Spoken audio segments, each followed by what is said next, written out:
स्वागत है आपका विनर्स एकेडमी प्रयागराज में। मैं समीर शुक्ला। आज हम लोग अपने रिवीजन वाली सीरीज में दूसरा नंबर पे जो है वो है आपका non phrase in opposition synthesis का बहुत इंपॉर्टेंट टॉपिक है। इसके कुछ ऐसे क्वेश्चन हैं जो बहुत लोगों को नहीं आते हैं और सोचते हैं कि अगर ये एग्जाम में आ गया तो फिर कैसे बचेंगे। आज कोई भी क्वेश्चन नहीं बचने वाला, ये मेरा आपसे वादा है। एक एक क्वेश्चन की आपको यहाँ पर रिवीजन करा दूंगा, इसके बारे में बता दूंगा, इसको कैसे करना है और इसका पूरा रूल मैंने ऑलरेडी बताया है। अगर आपने वीडियो नहीं देखा तो डिस्क्रिप्शन में जाए, लिंक दिया हुआ है, वहां से आप जरूर देखें। उसके बाद फिर आप अपने आप एक्सरसाइज आप सॉल्व कर लेंगे। तो वीडियो लास्ट तक देखना, अपने दोस्तों को जरूर शेयर कर दिया करो भाई, जरूर शेयर कर दिया करो। और अगर नए हो तो चैनल को सब्सक्राइब कर दो। आप यहां पर आज हम लोग बात करने जा रहे हैं कि नॉन फ्रेज इन अपोजिशन के जो भी 15-17 क्वेश्चन की जो एक्सरसाइज है उसको हम लोग सॉल्व करेंगे। तो सबसे पहला क्वेश्चन है कि here is my sister in law. यही क्वेश्चन सबसे ज्यादा फंसता है और इसलिए मैंने इसको पहले नंबर पे रखा है। तो here is my sister in law, her name is Nidhi. Problem ये होती है नॉन फ्रेज इन अपोजिशन में, क्या होता है कि नाउन जब कोई चीज की व्याख्या करता है या पहली बात, इस सेंटेंस की शुरुआत हमेशा नाउन से होगी।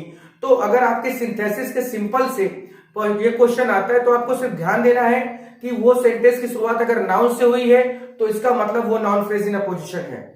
अपोजिशन यानी बगल में रखना है और जो नाउन दिया होगा उसी के बारे में व्याख्या होती है पूरे सेंटेंस में।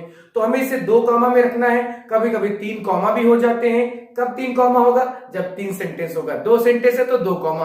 अब पहला है हमारा here is my sister in law, her name is Nidhi. अब अगर इसको हमें करना है, इसको समझना है, तो सबसे पहले देखिए इसको 2 तरह से बना सकते हैं, लेकिन नॉर्मल सा तरीका क्या है कि यहां पर आप लिखें। सबसे पहले देखिए here is my sister in law से भी शुरुआत कर सकते हैं और हम किसी भी चीज से, तो हम इसको अगर शुरुआत करते हैं तो हियर इज निधि, आप ऐसे लिखेंगे तो बहुत आसान होगा। हियर इज निधि और फिर उसके बाद लिख दीजिए माय सिस्टर इन लॉ। ये आपका बन गया। इतना ही करना होता है। अब देखिए इसमें 1 कॉमा में ही काम चल गया। अब जब 1 कॉमा में काम चल गया तो जबरदस्ती 2 कॉमा नहीं लगाना है। Here is my sister in law, मैं इसको पूरा फिर से लिखे दे रहा हूं। थोड़ा सा ये धूमिल सा हो रहा है, लाइट इसमें कम आ रही है, इसलिए फिर से मैं लिखे दे रहा हूं कि हियर इज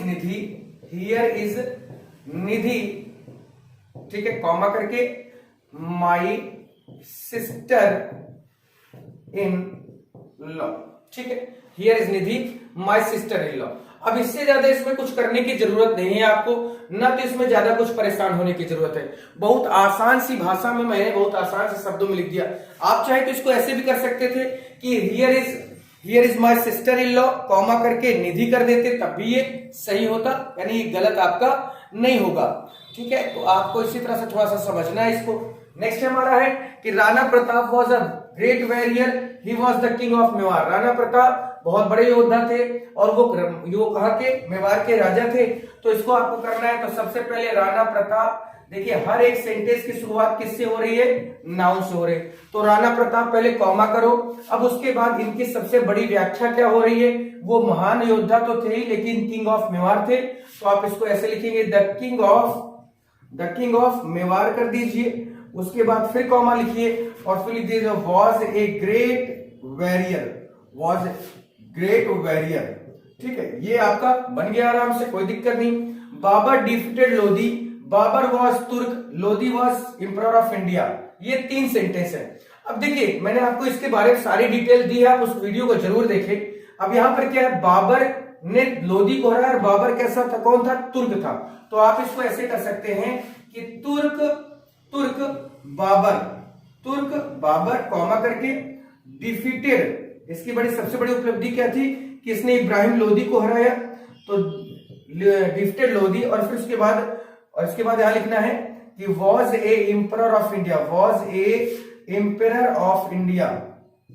अब देखिए वॉज एम्परर ऑफ इंडिया था कौन? लोधी था ना, बाबर को नहीं लिखना, क्योंकि हम जो क्रम लेके चल रहे हैं तो लोधी के बारे में ही बातें हो रही है।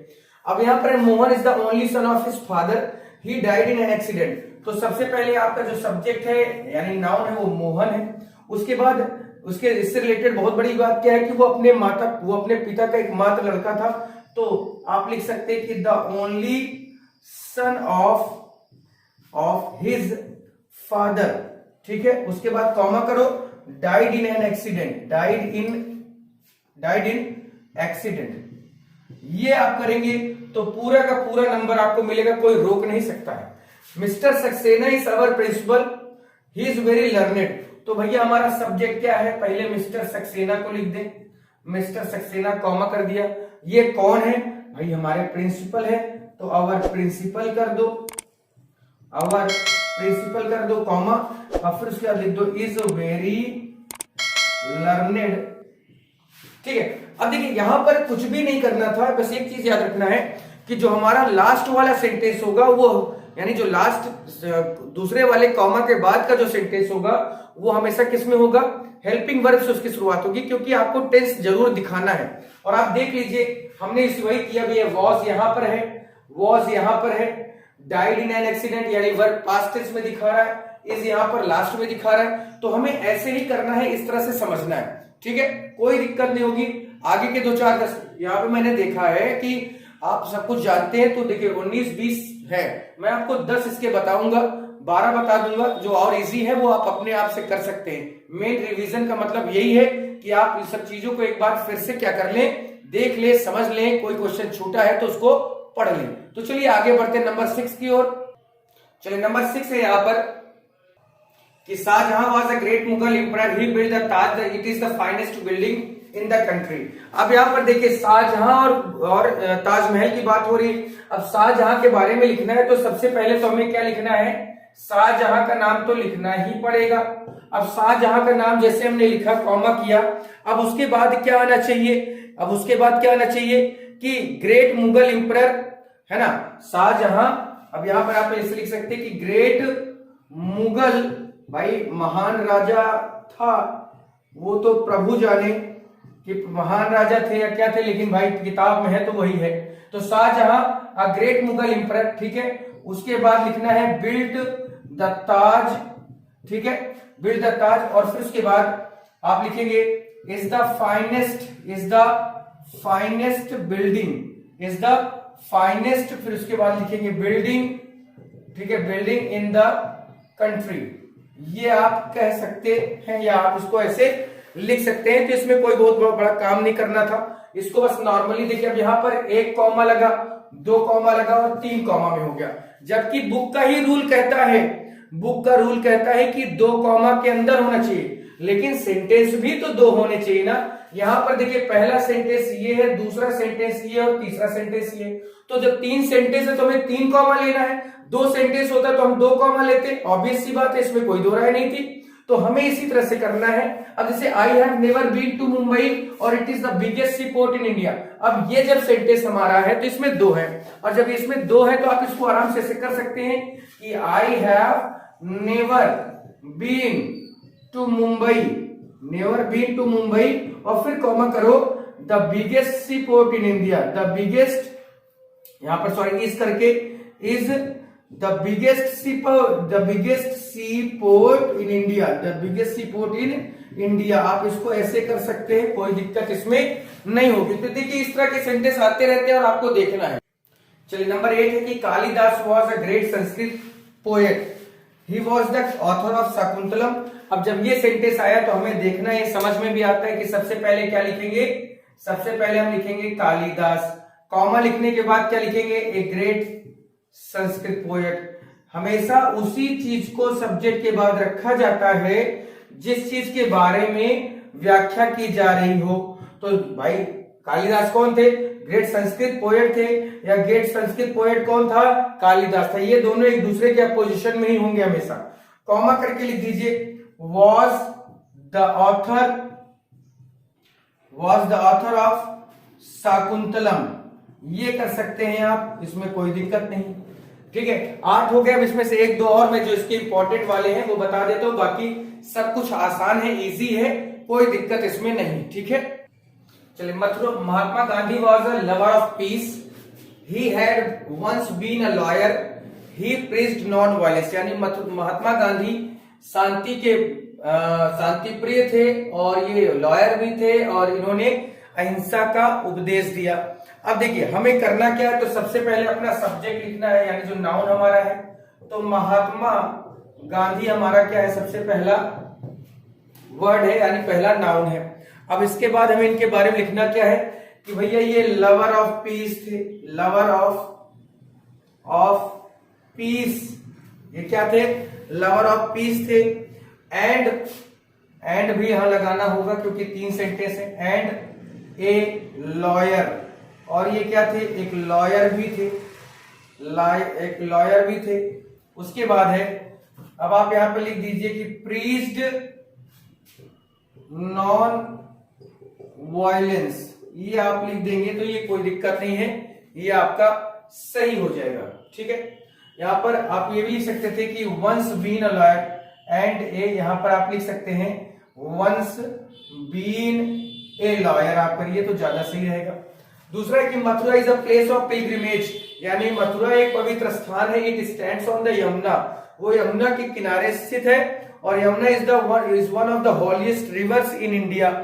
ठीक है, अब यहां पर ये सेंटेंस हमारा है, तो सबसे पहले क्या लिखेंगे, सबसे पहले लिखेंगे मथुरा, सबसे पहले क्या लिखेंगे, मथुरा। अब उसके बाद प्लेस ऑफ पिलग्रिमेज भी कर सकते हैं, कोई दिक्कत नहीं है। तो ए प्लेस ऑफ पिलग्रिमेज, क्योंकि पवित्र स्थान के रूप में हम जानते हैं मथुरा को, कॉमा फिर हमने किया पिलग्रिमेज। उसके बाद है stands on the Yamuna, stands on the Yamuna. ठीक है, अब उसके बाद फिर कॉमा करो, one of the holiest rivers in India, holiest river in India. तो ये था आपका, देखिए ये सेंटेंस आपके सामने है, ये 10। अब देखिए इसके बाद इसमें क्या है कि जो है Milton was a famous English poet, he became blind, तो Milton famous English poet become blind, ये भी हो जाएगा, एजुकेशन वाला भी हो जाएगा, कालिदास वाला भी हो जाएगा। और this place was once a prosperous colony, it was now heap of ruins, तो दिस प्लेस कॉमा करना है हमें। ठीक है, उसके बाद है वंस अ प्रॉस्परस कॉलोनी, फिर कॉमा करना है, now is now a heap of ruins, ये कर देना है। उसके बाद है शेक्सपियर रोट जूलियस सीजर, ये बहुत आसानी से आप कर लेंगे। अगला इसी में doctor Brown is my teacher, he lives at Rishikesh, तो डॉक्टर ब्राउन करना है, comma is my teacher, doctor Brown comma my teacher comma lives at Rishikesh. ठीक है, तो इसमें अब उसमें कोई मतलब इसमें कोई दिक्कत नहीं है। इसी तरह से 14 नंबर है, air is the first necessity of life, it is a free gift of nature, तो एयर करो कॉमा, उसके बाद necessity of first necessity of life करो, फिर comma a free gift is a free gift of nature, ये भी कर सकते हैं। तो कहने का मतलब है कि इसमें ऐसा कुछ भी नहीं है। इसके जो सबसे खतरनाक सबसे इंपॉर्टेंट जो सेंटेंस थे वो मैंने 10-11 करवा दिए हैं। अब इसमें बचा है आपका 9 बहुत आसान है। 9 में मैं बता देता हूं कौन कौन सा था। देखिए 9वें में है क्या कहते हैं, Nehru was statesman, was a great statesman, he was the first prime minister of India, तो Nehru comma first prime minister of India comma was a great statesman, बहुत अच्छे प्रवक्ता थे। उसके बाद है एयर इज द फर्स्ट वाला मैंने बता ही दिया।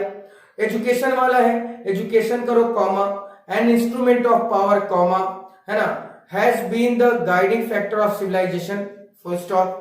कालिदास वाला बता ही दिया है। और उसके बाद दिस प्लेस वाला भी कि this place comma once a prosperous colony comma now is now a heap of ruins, full stop.